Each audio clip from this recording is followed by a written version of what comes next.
ይግቡ በ45000 ካሬ ሜትር ላይ ወደ ተንጣለለው የፊሶን ሪል ስቴት እንኳን ደህና መጣችሁ። ቤቶቻችን ተጠናቀዋል። ይምጡና ይረከቡ። በተንጣለለው የፊሶን መንደር ታውን ሃውስ፣ ቪላና አፓርትመንት እንደ ምርጫው አቀርበናል። ዘመናዊና ቅንጡ አፓርትመንቶቻችን ከባለ 1 እስከ ባለ 3 መኝታ ተሰናድተዋል። እርሶን ይጠብቃሉ። የከርሰ ምድር ውሃ፣ ለተለያዩ ፕሮግራሞች የሚሆን ሰፊ ቴራስ፣ 24 ሰዓት የማይቋረጥ ተጠባባቂ ጄኔሬተር፣ ሰፊና አስተማማኝ የመኪና ማቆሚያ፣ የደህንነት ካሜራ ጨምሮ ይሄ ቀረሽ የማይባል ዘመናዊና ቅንጡ አፓርትመንት። ምርጫው ቪላ ከሆነ ደግሞ የተሟላና በ340 ካሬ ሜትር ላይ ያረፈ በውስጡ 6 መኝታ ቤቶች፣ 7 መታጠቢያ ቤቶች፣ 2 ሳሎን፣ 1 ባህላዊና 1 ዘመናዊ ኩሽናዎችን በውስጡ ያቀፈ ቤትም አለን። ታውን ሃውስስ ቢሉ በፊሶን መንደር ምን ጠፍቶ 5 መኝታ ቤት፣ 6 መታጠቢያ ቤትን፣ 1 ባህላዊና 1 ዘመናዊ ኩሽና አካቶ በ190 ካሬ ላይ ያረፈ 2 መኪና ማቆም የሚያስችል ሰፊ ግቢ ያለው የፊሶን መንደር። ይምጡ፣ ዛሬውኑ የቤት ባለቤት ይሆኑ። በ0952 78 78 78 ወይም በ0952 79 79 79 ላይ ሃሎ ይበሉን። ፊሶን ሪል ስቴት የርሶ።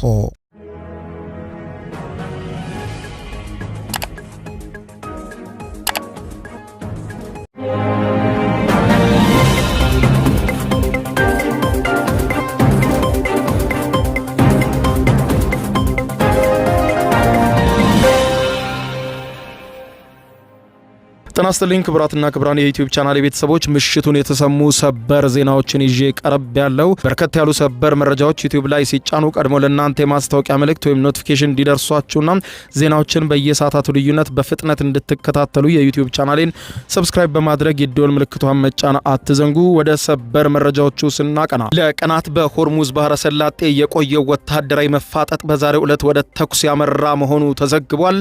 የኢራን ኃይሎች በአሜሪካ የጦር መርከቦች ላይ ሚሳኤሎችን፣ ሰው አልባ በራሪ አውሮፕላኖችን፣ ድሮኖችን ተኩሷል። ይህንንም ተከትሎ ውጥረት በአካባቢው የተቀሰቀሰ ሲሆን አንዲት ንብረትነቷ የአሜሪካ ባህር ኃይል የሆነች የአሜሪካ የጦር መርከብ በኢራን ሚሳኤል መመታቷን የኢራን መገናኛ ብዙሃን ሲዘግቡ፣ የአሜሪካ መገናኛ ብዙሃን ደግሞ ውሸት ነው ሲሉ አስተባብለዋል።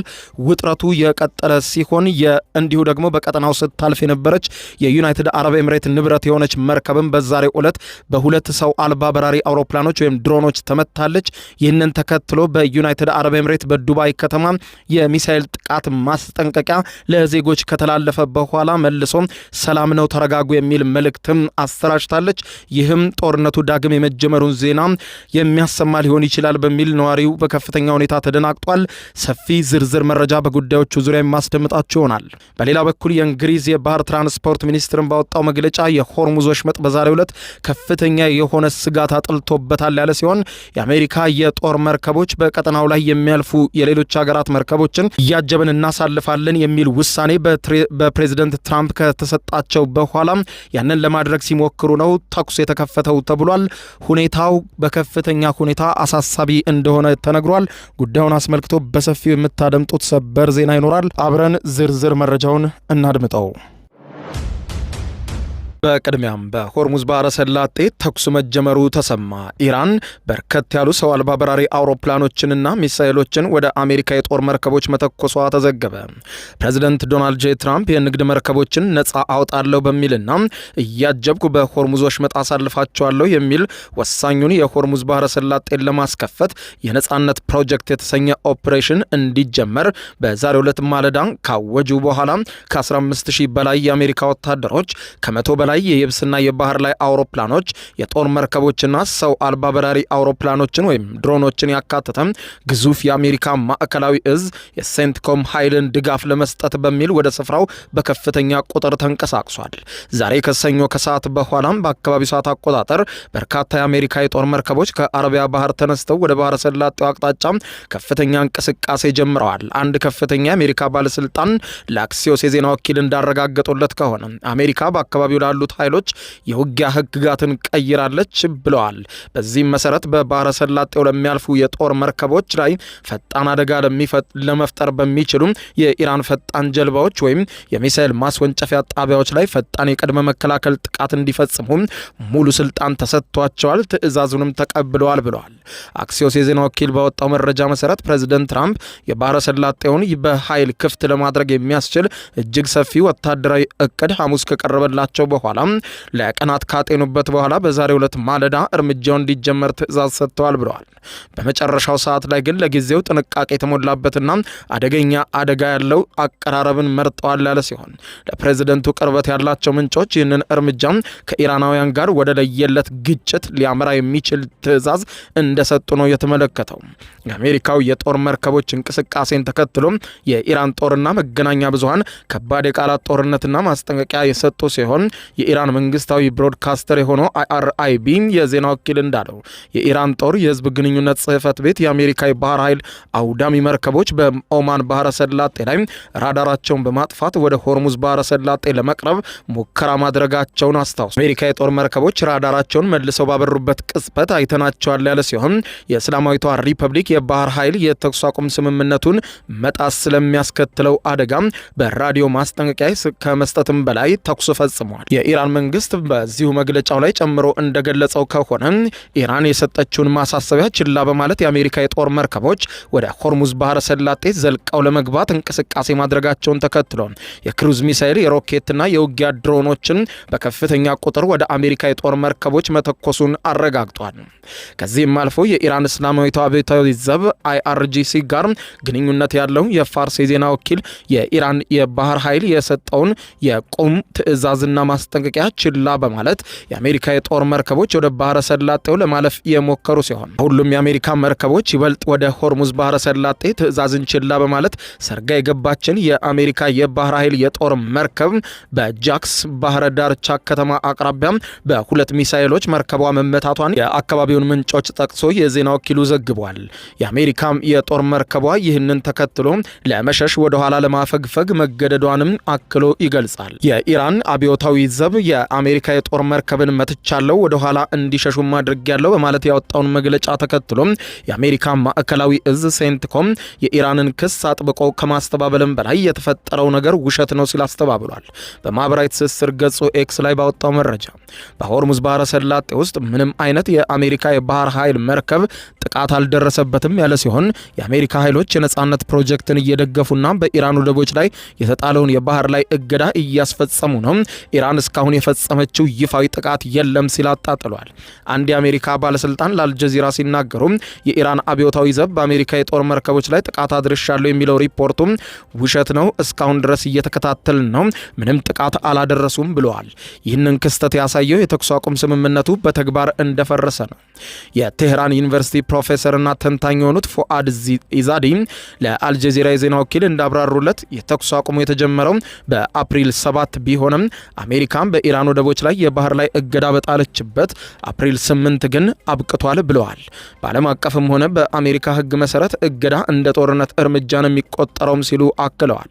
ከድርድሩ 24 ሰዓታት በፊት አሜሪካ በኢራን መርከብ ላይ ተኩሳ እንደነበረና እንደ ባህር ወንበዴዎችም መርከቦችን አግታለች ሲሉ ገልጸዋል። ሆርሙዝ ባህረ ሰላጤ ተኩሱ መሰማቱን ተከትሎ የተባበሩት አረብ ኤምሬትም የተኩሱ ሰለባ ሆናለች። የዩናይትድ አረብ ኤምሬት የውጭ ጉዳይ ሚኒስትር ዛሬ አመሻሹን ባወጣው መግለጫ የአቡዳቢ ብሔራዊ የነዳጅ ኩባንያ አድኖክ ንብረት የሆነችና በሆርሙዝ የባህረ ሰላጤ በኩል በአሜሪካ የጦር መርከብ ታጅባ ለማለፍ የሞከረች የነዳጅ ጫኝ መርከብ በሁለት የኢራን ሰው አልባ በራሪ አውሮፕላኖች አጥፍቶ ጠፊ ድሮኖች ኢላማ መደረጓን አስታውቋል።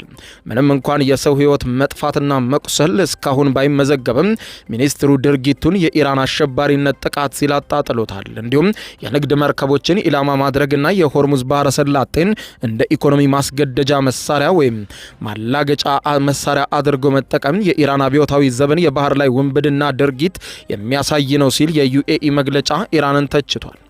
የዩናይትድ አረብ ኤምሬትስ ፕሬዝዳንት አማካሪ አንዋር ጋርጋሽ በማህበራዊ ትስስር ገጻቸው ሲገልጹ እነዚህ ጥቃቶች ኢራን በቀጠናው ደህንነትና መረጋጋት ላይ ያላትን ስጋት ቀጣይነት ያለውና ችላ ሊባል የማይችል መሆኑን ያረጋግጣሉ ሲሉ ጽፈዋል። የባህረ ሰላጤው ትብብር ምክር ቤት GCC ዋና ጸሐፊ ጃሲም መሐመድ አልባይዳዊ ጥቃቱን በከፍተኛ ቋንቋ ያወገዙ ሲሆን የምክር ቤቱ አባላት ከዩናይትድ አረብ ኤምሬትስ ጋር ሙሉ አጋርነታቸውን እንደሚያሳዩ አረጋግጠዋል። ደቡብ ኮሪያም በበኩሏ የሀገሯን ሰንደቅ ዓላማ ያውለበለበች መርከብ በሆርሙዝ የባህረ ሰላጤ ጥቃት ደርሶባታል በሚል የወጡ የስለላ ሪፖርቶችንም እያጣራ መሆኑን የሀገሪቱ የዮንሃፕ የዜና ወኪል ዘግቧል። እስካሁን ኢራን በጉዳዩ ዙሪያ ይፋዊ አስተያየት አልሰጠችም።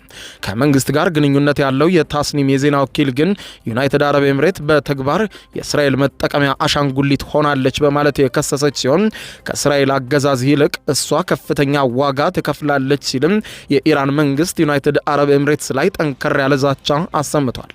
ይህ በእንዲህ እንዳለ የተባበሩት አረብ ኤምሬቶች ዜጎቿን ለማስጠንቀቅ በሚል ለመጀመሪያ ጊዜ ፈጣን የሞባይል ስልክ የድንገተኛ አደጋ ማስጠንቀቂያ መልእክቶችን ወይም የሚሳኤል አለርት ለመላው ህዝቧ ልካለች።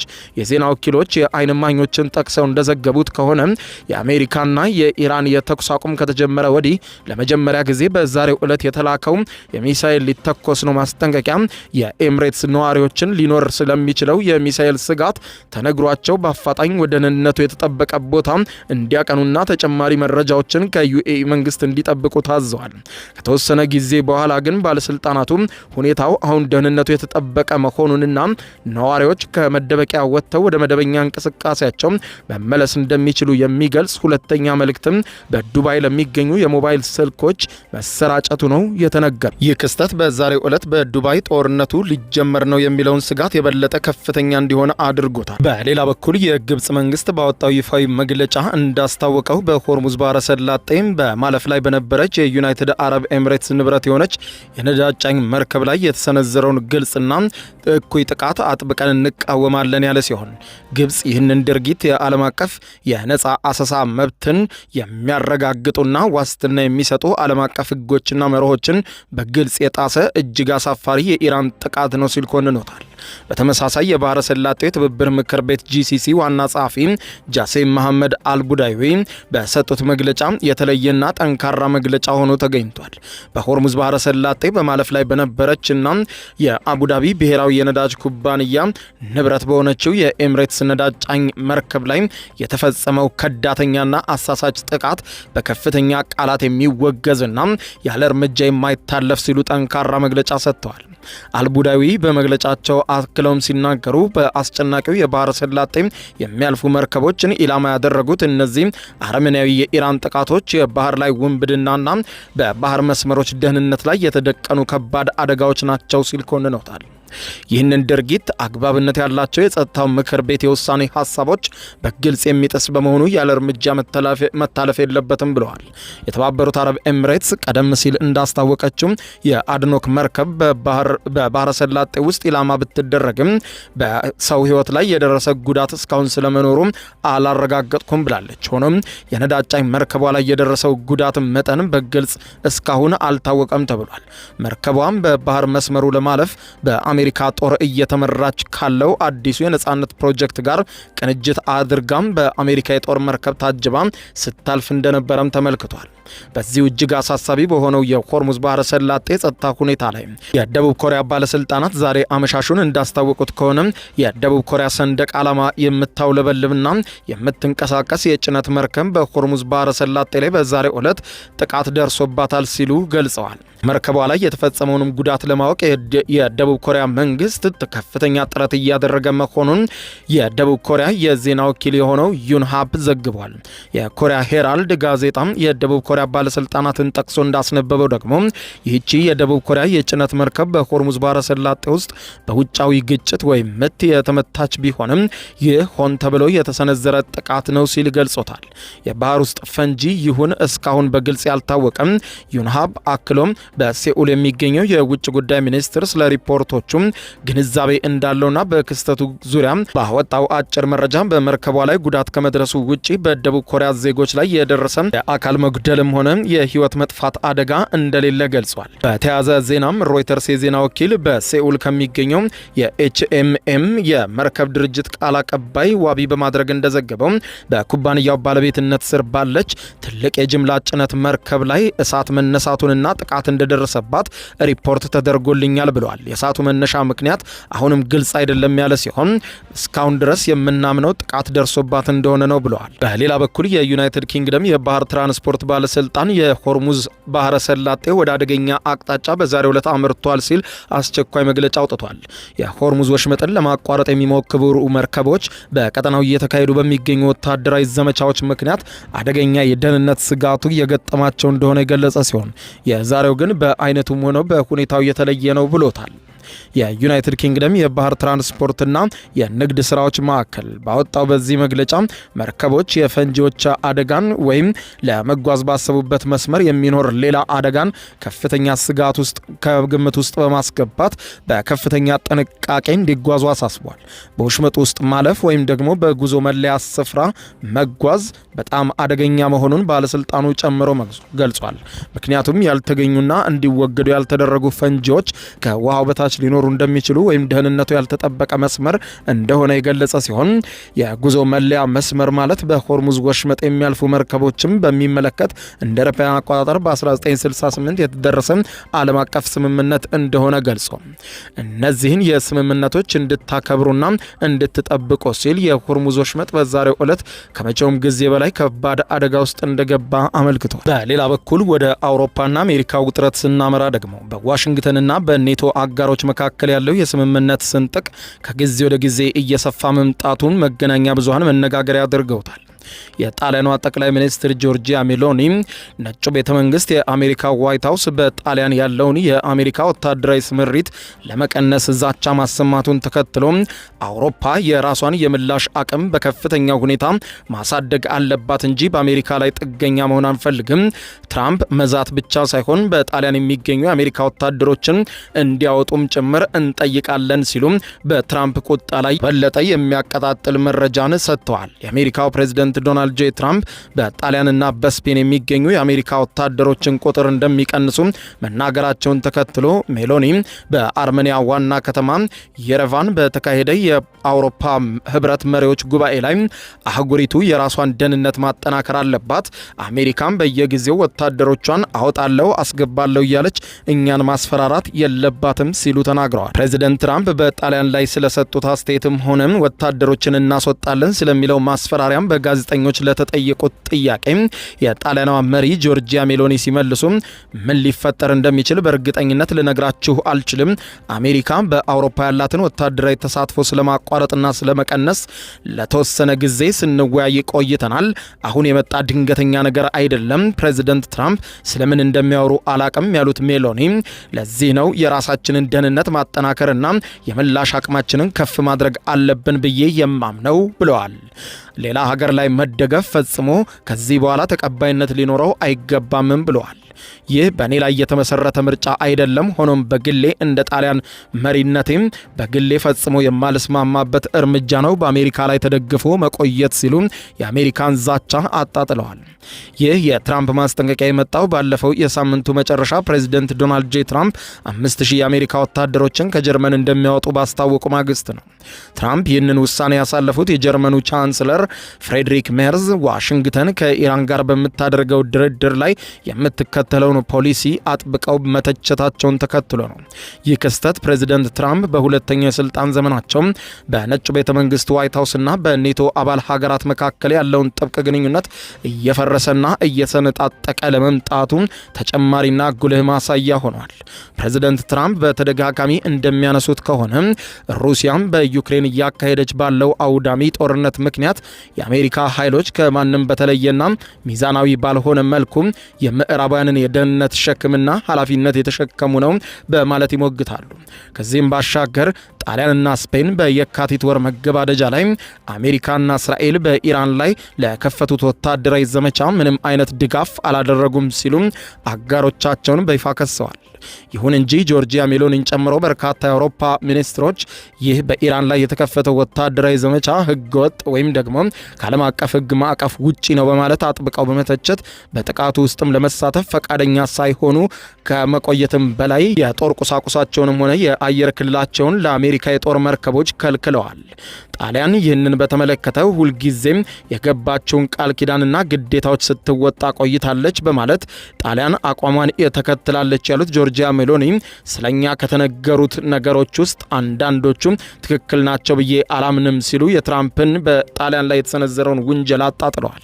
ጠቅላይ ሚኒስትር ጆርጂያ ሜሎኒ አርብ ዕለት በጣሊያን ዋና ከተማ ሮም ከአሜሪካው የውጭ ጉዳይ ሚኒስትር ማርኮ ሩቢዮ ጋር ይፋዊ ውይይት እንደሚያደርጉ መርሃ ግብራቸው ያሳያል።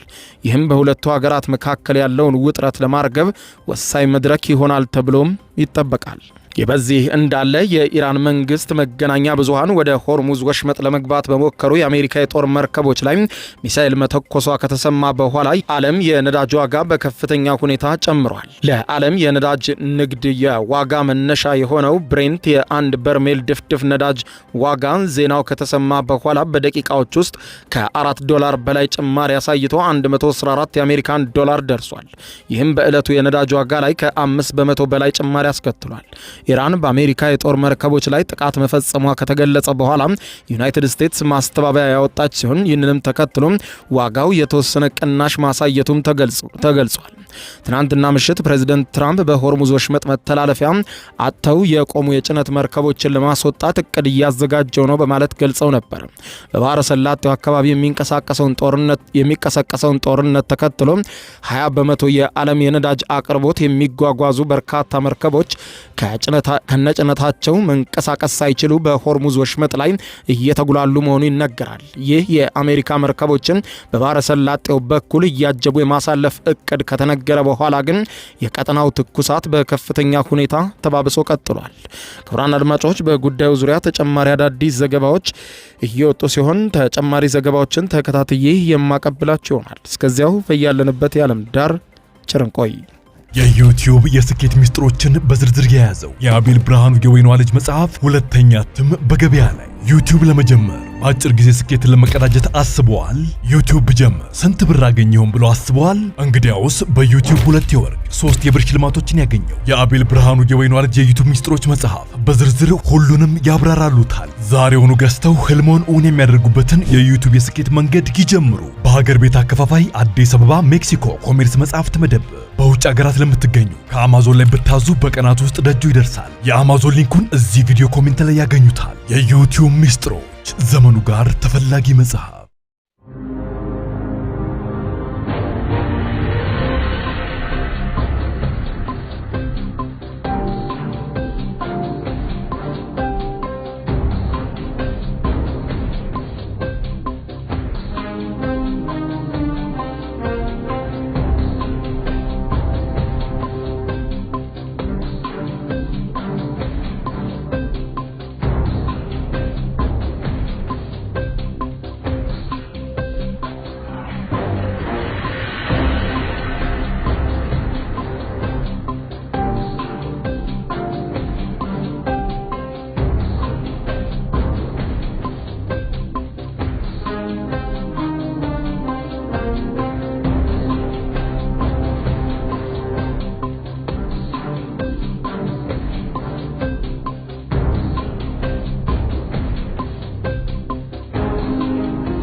ይግቡ።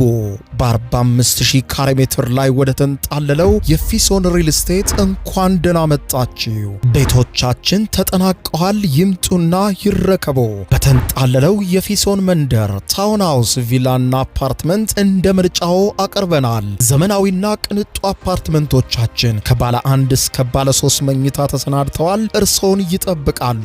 የከርሰ ምድር ውሃ፣ ለተለያዩ ፕሮግራሞች የሚሆን ሰፊ ቴራስ፣ 24 ሰዓት የማይቋረጥ ተጠባባቂ ጄኔሬተር፣ ሰፊና አስተማማኝ የመኪና ማቆሚያ፣ የደህንነት ካሜራ ጨምሮ ይሄ ቀረሽ የማይባል ዘመናዊና ቅንጡ አፓርትመንት። ምርጫው ቪላ ከሆነ ደግሞ የተሟላና በ340 ካሬ ሜትር ላይ ያረፈ በውስጡ 6 መኝታ ቤቶች፣ 7 መታጠቢያ ቤቶች፣ 2 ሳሎን፣ 1 ባህላዊና 1 ዘመናዊ ኩሽናዎችን በውስጡ ያቀፈ ቤትም አለን። ታውንሃውስስ ቢሉ በፊሶን መንደር ምን ጠፍቶ 5 መኝታ ቤት፣ 6 መታጠቢያ ቤትን፣ 1 ባህላዊና 1 ዘመናዊ ኩሽና አካቶ በ190 ካሬ ላይ ያረፈ 2 መኪና ማቆም የሚያስችል ሰፊ ግቢ ያለው የፊሶን መንደር። ይምጡ፣ ዛሬውኑ የቤት ባለቤት ይሆኑ። በ0952 78 78 78 ወይም በ0952 79 79 79 ላይ ሃሎ ይበሉን። ፊሶን ሪል ስቴት የርሶ